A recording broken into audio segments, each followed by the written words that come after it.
ಇನ್ನು ಸುಹಾಸ್ ಶೆಟ್ಟಿ ಪ್ರಕರಣ ಎನ್ಐಎ ತನಿಖೆ ಆಗಬೇಕು ಅನ್ನುವಂತಹ ವಿಚಾರಕ್ಕೆ ಸಂಬಂಧಪಟ್ಟಂತೆ ಮಾಜಿ ಸಂಸದ ಡಿಕೆ ಸುರೇಶ್ ಅವರು ಪ್ರತಿಕ್ರಿಯೆ ಕೊಟ್ಟಿದ್ದಾರೆ.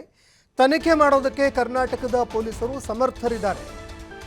ನಮ್ಮ ಕರ್ನಾಟಕದ ಪೊಲೀಸರು ಈ ಪ್ರಕರಣದ ತನಿಖೆ ಮಾಡೋದಕ್ಕೆ ಸಮರ್ಥರಿದ್ದಾರೆ.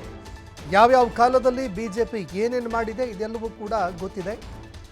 ಹಿಂದೆಯೂ ಸಿದ್ದರಾಮಯ್ಯ ಅವರು ಸಿಎಂ ಆಗಿದ್ರು, ಆಗ ಎಲ್ಲ ತನಿಖೆಗೆ ಕೊಟ್ಟಿದ್ರು. ಆಗಲೂ ಕೂಡ ಕೇಂದ್ರದ ತನಿಖಾ ಸಂಸ್ಥೆಗಳಿಗೆ ತನಿಖೆ ಕೊಟ್ಟಿದ್ರು. ಆದರೆ ಫಲಿತಾಂಶ ಏನಾಯಿತು ಅನ್ನುವಂಥದ್ದು ಗೊತ್ತಿಲ್ವಾ? ಆ ತನಿಖೆಯ ಫಲಿತಾಂಶ ಏನಾಯಿತು ಅಂತ ಗೊತ್ತಿಲ್ವಾ ಅಂತ ಪ್ರಶ್ನೆ ಮಾಡಿದ್ದಾರೆ. ಕರಾವಳಿಯಲ್ಲಿ ಕಲುಷಿತ ವಾತಾವರಣ ನಿರ್ಮಾಣ ಆಗಿದೆ, ಬಿಜೆಪಿ ನಾಯಕರು ಅದನ್ನ ಮಾಡ್ತಾ ಇದ್ದಾರೆ ಅಂತ ಮಾಜಿ ಸಂಸದ ಡಿಕೆ ಸುರೇಶ್ ಗಂಭೀರ ಆರೋಪ ಮಾಡಿದ್ದಾರೆ. ತನಿಖೆಗಳನ್ನು ಮಾಡ್ತಾನೇ ಇದ್ದಾರೆ. ಬಿಜೆಪಿಯವರು ಹಿಂದೆ ಯಾವ್ಯಾವ ಕಾಲದಲ್ಲಿ ಏನೇನು ಒತ್ತಾಯವನ್ನು ಮಾಡಿದ್ರು CBI ತನಿಖೆ ಆಗಬೇಕು ಅಂತೇಳಿ ಎಲ್ಲವನ್ನು ಕೂಡ ಕಾಂಗ್ರೆಸ್ ಪಕ್ಷ ಅಧಿಕಾರದಲ್ಲಿದ್ದಂಥ ಸಂದರ್ಭದಲ್ಲಿ, ಮಾನ್ಯ ಸಿದ್ದರಾಮಯ್ಯನವರು ಮುಖ್ಯಮಂತ್ರಿ ಆಗಿದ್ದಂಥ ಸಂದರ್ಭದಲ್ಲಿ ಹಿಂದಿನ ಅವಧಿನಲ್ಲಿ ಎಲ್ಲವನ್ನು ಕೂಡ ಕೊಟ್ಟಿದ್ದೇವೆ.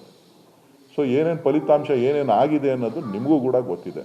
ಇವತ್ತು ಕರಾವಳಿ ಪ್ರದೇಶದಲ್ಲಿ ಇಲ್ಲ ಸಲ್ಲದ ಗೊಂದಲಗಳನ್ನು ಸೃಷ್ಟಿ ಮಾಡುವಂಥದ್ದು, ವಾತಾವರಣವನ್ನು ಕಲುಷಿತ ಮಾಡ್ತಕ್ಕಂಥ, ಜನರಲ್ಲಿ ವಿಷಬೀಜ ಭಾವನೆಗಳಲ್ಲಿ ವಿಷಬೀಜ ಬಿತ್ತುವಂಥ ಕೆಲಸವನ್ನು ಭಾರತೀಯ ಜನತಾ ಪಕ್ಷದ ನಾಯಕರು ಮಾಡ್ತಾ ಇದ್ದಾರೆ. ಇದು ಸರಿಯಲ್ಲ. ಇವತ್ತು ಯಾರೇ ತಪ್ಪು ಮಾಡಿದರೂ ಕೂಡ ಅದಕ್ಕೆ ಶಿಕ್ಷೆ ಆಗಬೇಕು. ಅದಕ್ಕೆ ಪೊಲೀಸ್ ಸಮರ್ಥವಾಗಿದೆ, ಕೆಲಸ ಮಾಡ್ತಾ ಇದೆ.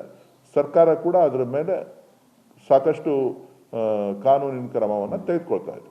ಕರ್ನಾಟಕ ಪೊಲೀಸ್ ಸಮರ್ಥವಾಗಿದೆ, ತನಿಖೆಗಳನ್ನು ಮಾಡ್ತಾನೇ ಇದ್ದಾರೆ. BJPಯವರು